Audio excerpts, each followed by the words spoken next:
صل وسلم دائما أبدا على حبيبك خير الخلق كلهم.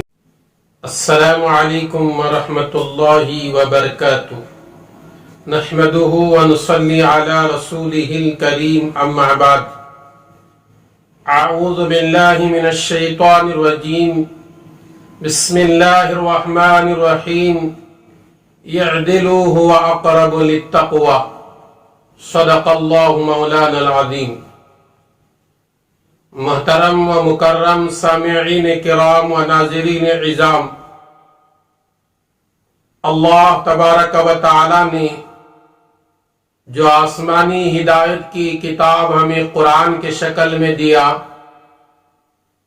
اس آخری آسمانی کتاب قرآن مجید میں اللہ تبارک و تعالی نے انصاف کرنے کا حکم دیا ہے. اللہ تعالی فرماتے ہیں اعدلوا هو اقرب للتقوى، انصاف کرو، یہ تقوی کے بہت قریب والی چیز ہے. انصاف کرنے والے تقوی والے لوگ ہیں. جو انصاف نہیں کرتے، ظلم کرتے ہیں، وہ تقوی سے بہت دور رہتے ہیں. جہاں انصاف ہوتا ہے وہاں اللہ کی رحمت برستی ہے.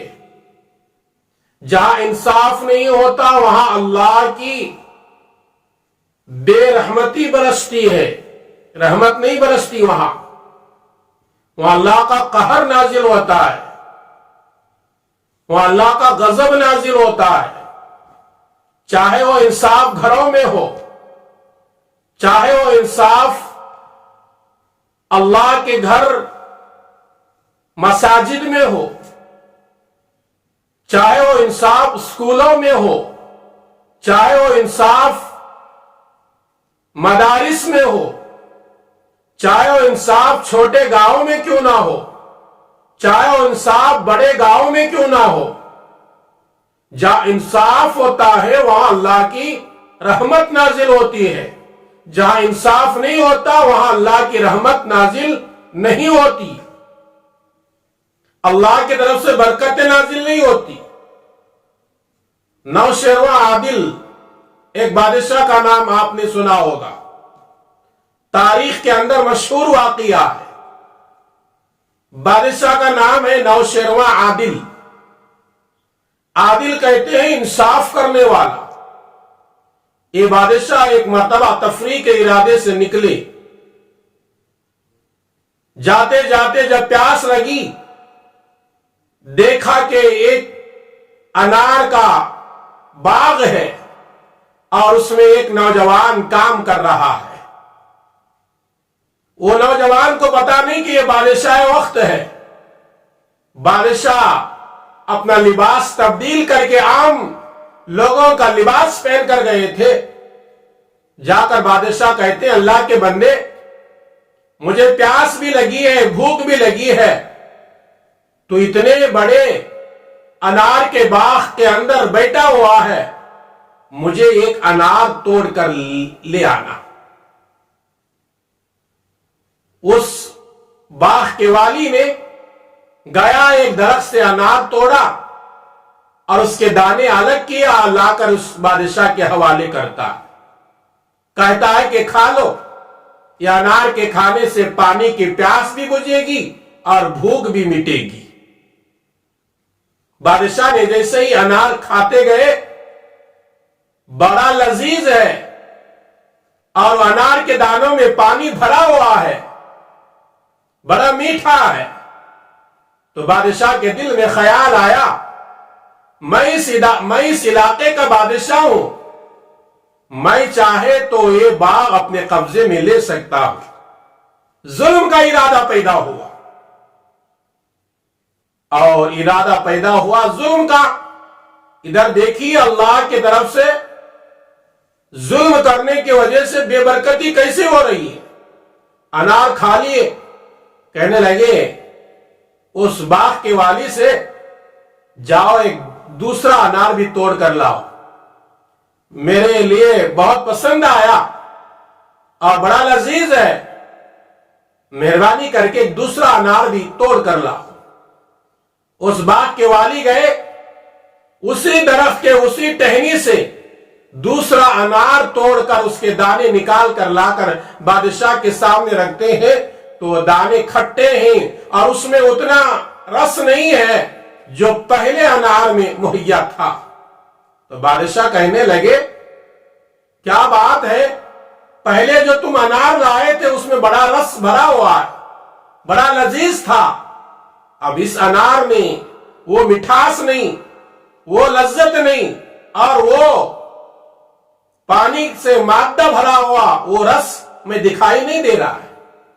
تو باغ کے والی نے کہا شاید کہ اس علاقے کے بادشاہ نے کسی پر ظلم کرنے کا ارادہ کیا ہوگا، جہاں ظلم کرنے کا ارادہ کرتے ہیں یا ظلم کرتے ہیں وہ اللہ کی رحمت بہت دور چلے جاتی ہے اور برکتیں ختم ہو جاتی ہیں، یہاں تک کہ پھلوں سے بھی برکتیں ختم ہو جاتی ہے۔ بادشاہ کو احساس ہوا میں تو اس علاقے کا میں ہی بادشاہ، یہ بیچارہ جو کہہ رہا ہے سچ کہہ رہا ہے۔ فوراً دل میں شرمندہ ہوا، توبہ کر لیا، کہا کہ اب میں ظلم کا ارادہ نہیں کروں گا، اور کہنے لگا معافی چاہتے ہوئے ایک آخری درخواست یہ ہے کہ تم ایک تیسرا انار بھی توڑ کر لاؤ اور میں اسے کھا کر یہاں سے اپنا راستہ ناپوں گا۔ اس باغ کے والی نے اسی درخت کے اسی ٹہنی سے تیسرا انار بھی توڑ کر لایا اور بادشاہ کے سامنے پیش کرتا ہے تو بادشاہ وہی لذت محسوس کرتا ہے جو پہلے انار میں تھی، اور وہی مٹھاس محسوس کرتا ہے جو پہلے انار میں تھی۔ اب بادشاہ وقت کو پتا چلا کہ جہاں میں ظلم کرنے کا ارادہ کیا تھا تو تھوڑے وقت میں وہ پھلوں کی لذت بھی اللہ ختم کر دیتا ہے۔ میرے دوستو، بتانے کا مقصد یہ ہے جہاں ظلم کا صرف ارادہ ہوتا ہے اس کا اثر پھلوں پر گر رہا ہے تو ہماری زندگیوں میں کیسے نہیں گزرے گا۔ آج ظلم عام ہو چکا ہے، پڑھے لکھے ہوئے لوگ بھی ظلم کر رہے ہیں، ان پڑھ لوگ بھی ظلم کر رہے ہیں، ذمہ دار قسم کے لوگ بھی ظلم کرتے ہیں۔ ان جاہلوں کو احساس نہیں ہوتا جہاں میں ظلم کر رہا ہوں وہ میری زندگی میں خود بیکار گڑھے میں ڈال رہا ہوں اور میں اپنی زندگی کو تباہ کر رہا ہوں۔ اس لیے ظلم کسی پر نہ کرو، ظالم آدمی کبھی کامیاب نہیں ہوتا۔ اسی لیے حضور اکرم صلی اللہ علیہ وسلم نے ارشاد فرمایا الظلم ظلمات یوم القیامہ، کہ ظلم کرنے والا کل قیامت کے دن اندھیروں میں ہوگا، یعنی اس کا ٹھکانہ جہنم میں بھی ہوگا۔ آئیے اللہ سے دعا کریں، اللہ تبارک و تعالی ہم تمام کو ظلم جیسے برائی سے ہمیشہ بچنے کی توفیق عطا فرمائے۔ آمین۔ السلام علیکم ورحمۃ اللہ وبرکاتہ۔